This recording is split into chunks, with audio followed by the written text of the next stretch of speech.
Selamat pagi teman-teman, Bapak Ibu, teman-teman pensiunan. Hari ini tanggal 29 Juni 2021, hari Selasa pagi. Sesi 1 sedang berlangsung. Sambil melihat-lihat menunggu sesi 1, saya mau ngobrol tentang BRMS. Ini juga ada teman yang ingin membahas lebih lanjut. Oke, kita mulai. Saya kasih judul BRMS melambung dan membanting.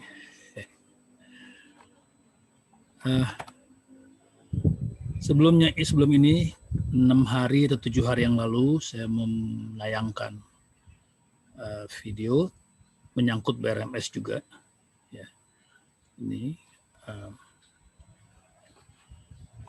Jadi kalau yang berminat lebih kemarin bisa lihat ini ya. Tapi intinya di sini saya sampaikan bahwa saya membeli BRMS saat itu pada harga 85. Jadi waktu itu harga di sini sekitar sini ya, 85. Ternyata mendadak naik, ya melejit 2 hari kemudian menjadi sampai ke 118. Ya, kemudian turun lagi. Nah, kemudian ya di sini saya jualan ya. Jadi yang saya beli di sini, bahkan juga yang sebelumnya saya jual di sini hampir habis. Kemudian harga turun lagi. Yang menarik di sini volume sangat besar. Volume ini belum pernah terjadi di BRMS sejak tahun lalu sebesar ini. Ya, jadi ini sangat menarik. Ya, ini saya tuliskan sampai 118, volume besar sekali. Ya, ini. Saya sendiri kaget ya, karena saya baru beli 85 di sini, tiba-tiba dalam 2 hari melejit. Tentu saya tidak menduga itu. Kemudian saya jualannya, jualan banyak hampir habis. Ya saya kalau sudah ada hasil ya, yang dekat, yang konkret ya saya jual aja. Ya, karena sebagai pensiunan saya butuh honor harian ya, saya hidup dari bursa. Jadi kalau memang sudah ada yang konkret lumayan ya saya jual. Ya, saya jualnya ya lumayan ya.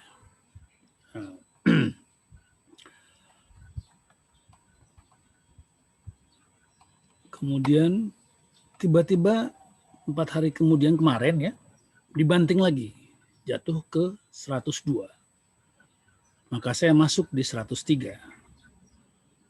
Ya, jadi saya di sini masuk kemarin di 103. Kalau istilah saya dalam permainan catur ini, saya anggap yang masuk kuda. Ya. Kuda, bukan pion, bukan benteng, bukan menteri. Ya. Dengan pemikiran saya masuk kuda dulu.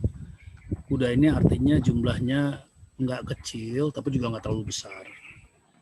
Ya. Kalau di bawah 100, turun ke bawah 100, baru saya masuk ke volume yang lebih besar. Saya sebut benteng. Ya. Saya sebut benteng. Jadi dalam catur itu, bagi Bapak Ibu yang belum pernah kenal catur ya, ada perwira benteng, kuda, yang ini gajah atau bishop, menteri, dan tentu raja. Ada juga pion. Ya, ini mungkin perlu saya jelaskan sedikit bagi Bapak Ibu yang nggak kenal catur ya. Jadi pionnya yang paling kecil nilainya. Jadi kalau dalam versi saya di saham ini, saya akan beli saham dengan jumlah kecil saja, lot kecil saja. Saya turunkan pion saja dulu. Kemudian kalau saya merasa ingin lebih besar, saya masuk dalam skala kuda atau gajah. Ini nilainya sama dalam catur ini.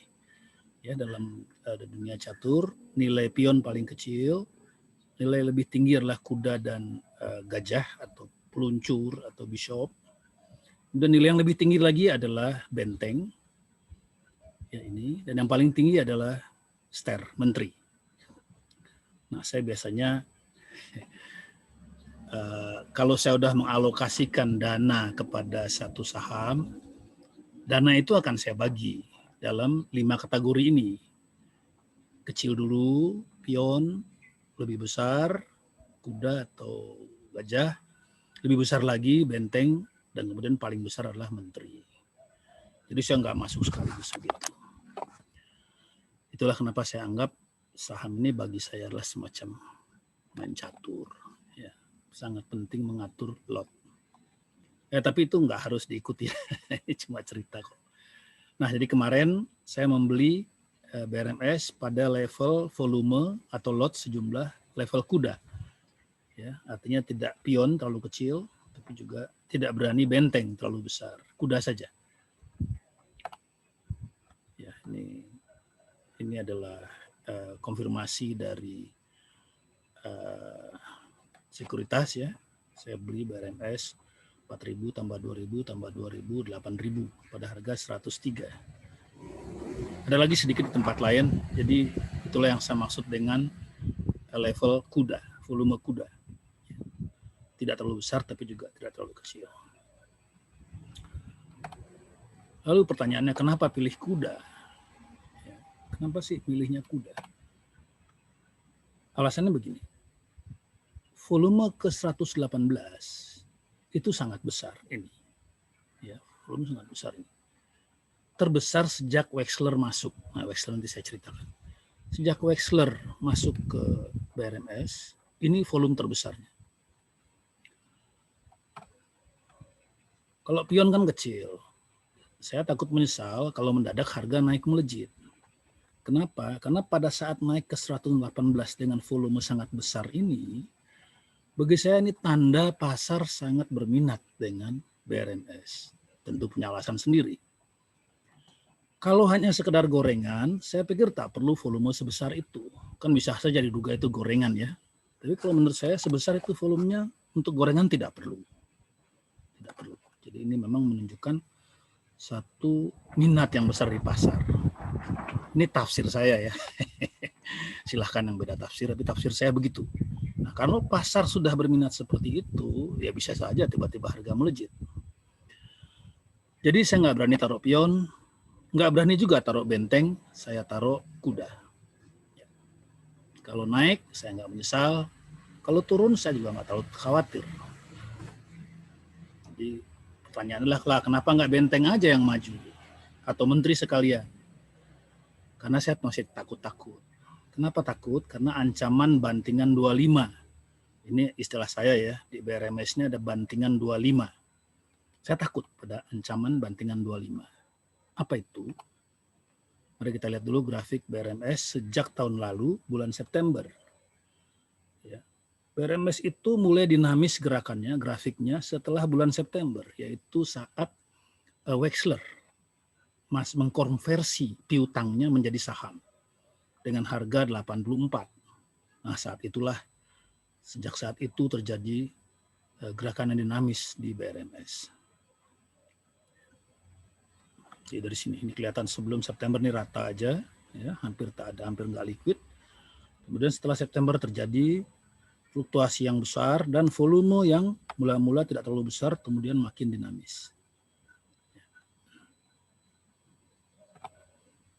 Nah, dari sejak bulan September sampai hari ini, ya, ini saya hapus dulu videonya ya. Dari mulai September sampai hari ini, kita lihat gerakan BRMS sangat dinamis dan sepertinya ada anak tangganya. Ini kita lihat ya. Sebelum September di sini ada garis. Setelah September ada fluktuasi, lalu naik di sini ada garis, ya seperti naik tangga. Berfluktuasi di sini, lalu naik lagi. Di sini, ya seperti ada anak tangga ini, dinamis lagi di sini, lalu turun sebentar karena ada right issue, tapi kemudian naik lagi. Lalu ya seperti di anak tangga lagi, dinamis lagi, dan sekarang naik lagi. Jadi istilah saya ini ada anak tangga ya, proses anak tangga. Nah, di setiap anak tangga ini ada dinamikanya. Coba kita lihat di sini ya. Anak tangga ini Kelihatan naik tinggi kemudian turun kembali ke dasar tangganya. Di sini juga begitu. Ya, ada dinamika di anak tangga ini. Di sini juga begitu. Naik tinggi dibanting lagi ke sini kembali ke dasar tangganya. Nah, di sini juga begitu. Jadi saya perhatikan ada gerakan naik yang ya bertahap dari BRMS, tapi di setiap tahap itu terjadi dinamika yang hebat. Nah, kita perhatikan ini bulan September, waktu itu Wexler yang masuk. Saya perbesar dulu. Ya, ini. Karena Wexler masuk di harga 84. Ya, jadi dinamika sebanyak 8,6 miliar saham bulan September. Naiklah harga, mengejar harga 84. 84 itu ada di sini levelnya. Ya. Kita lihat setelah dia masuk, mula-mula santai di bawah, tapi kemudian naik mengejar harga 84. Kemudian stay di sini. Pernah naik, turun lagi, berkisar sekarang di bawah 84. Lalu pada bulan Maret, ya,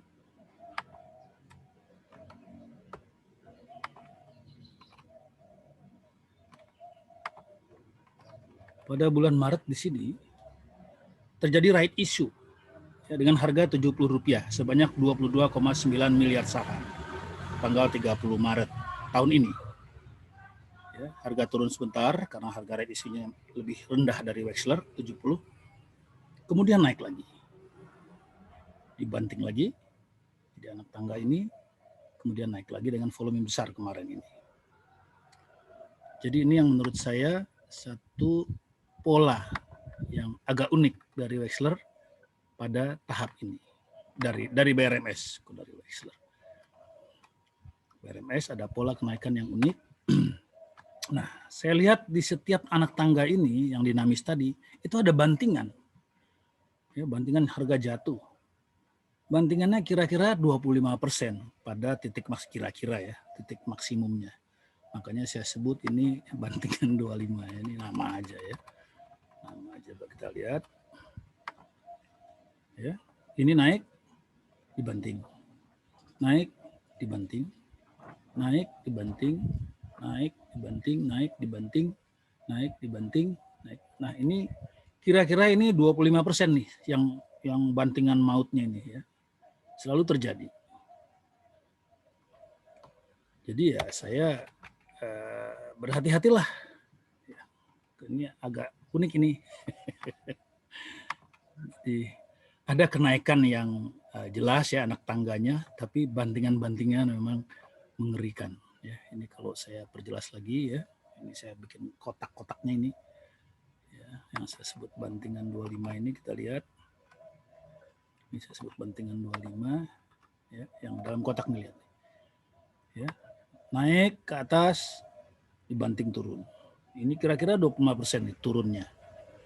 Kira-kira ya, saya nggak hitung persis lah. Di sini juga begitu, naik ke sini dibanting lagi ke bawah. Kira-kira sekitaran 25% lagi. Di sini juga begitu, di kotak ini. Naik ke atas, dibanting lagi kira-kira sekitaran 25%. Jadi saya khawatir dengan bantingan 25 ini bisa terjadi lagi. Sudah terjadi berkali-kali. Jadi ini saya anggap saja sementara sebagai tradisi di BRMS yang saya harus waspadai. Belum tentu terjadi lagi, tapi kita kan harus waspada. Nah, karena itu saya nggak berani pasang benteng, ngeri. Kuda aja dulu. Kalau dia naik karena memang minat tampaknya besar, ya saya masih dapat rezeki. Kalau turun saya nggak takut karena volumenya masih kuda. Saya masih bisa turunkan benteng dan terakhir turunkan menteri. Saya akan turunkan benteng sekitaran kalau harga turun ke bawah 100. Ya. Kalau harga turun ke bawah 100, kemudian kalau turun ke bawah 95, udah saya turunkan menteri. Ya artinya untuk alokasi di BRMS saya all out. Saya sudah alokasikan untuk BRMS ini berapa. Jadi demikian, ini anak tangganya, ini ceritanya. Nah, bagi yang berminat terhadap BRMS, sebaiknya memahami kisahnya dari awal, ya, dari tahun lalu, supaya lebih rasional mengambil keputusan. Jadi yang pertama ini seperti tadi saya sampaikan, Wexler membeli di tahun 84. Wexler ini tadinya adalah memberi pinjaman, tapi rupanya ada masalah pembayaran, akhirnya pinjaman dirubah menjadi saham dengan harga 84. Ini negosiasinya panjang. Jadi tentu harga 84 ini ada unsur kepepet juga, karena uang Wexler kan sudah di dalam. Wexler nggak bisa lagi tarik uangnya. Jadi ini negosiasi berat lah ya, tapi akhirnya kompromi di 84. Sebanyak 8,5 miliar saham. Nah, waktu right issue di bulan Maret, ya 6 bulan kemudian kira-kira 7 bulan ya, right issue-nya lebih murah, Rp70. Buat saya ini logis. Karena kalau right issue, yang belinya itu kan orang merdeka, bukan orang kepepet. Uangnya masih di luar. Jadi bisa nawar. Jadi mereka tawar mungkin ya 70. Kalau Wexler susah nih nawar, karena uang sudah masuk. Itulah ceritanya. Jadi harga 70 ini adalah harga merdeka. Karena 70 harga merdeka, saya merasa susah turun lagi ke bawah 70. Susah lah ya. Bahkan tentu yang masuk dengan harga 70 right issue ini kan orang-orang besar. Yang masuk dengan volume besar, 22,9 miliar saham. Ya, jadi besar sekali, 3 kali lebih dari Wexler. Nah, tentu mereka nggak bodoh, nggak sembarangan. Ya. Tentu mereka melihat harapan yang baik. Nah, kalau mereka berani dengan 70, ya kemarin saya berpikir, saya ambil visi 110 deh. Nggak mungkin lah mereka berpikir di bawah 110 targetnya.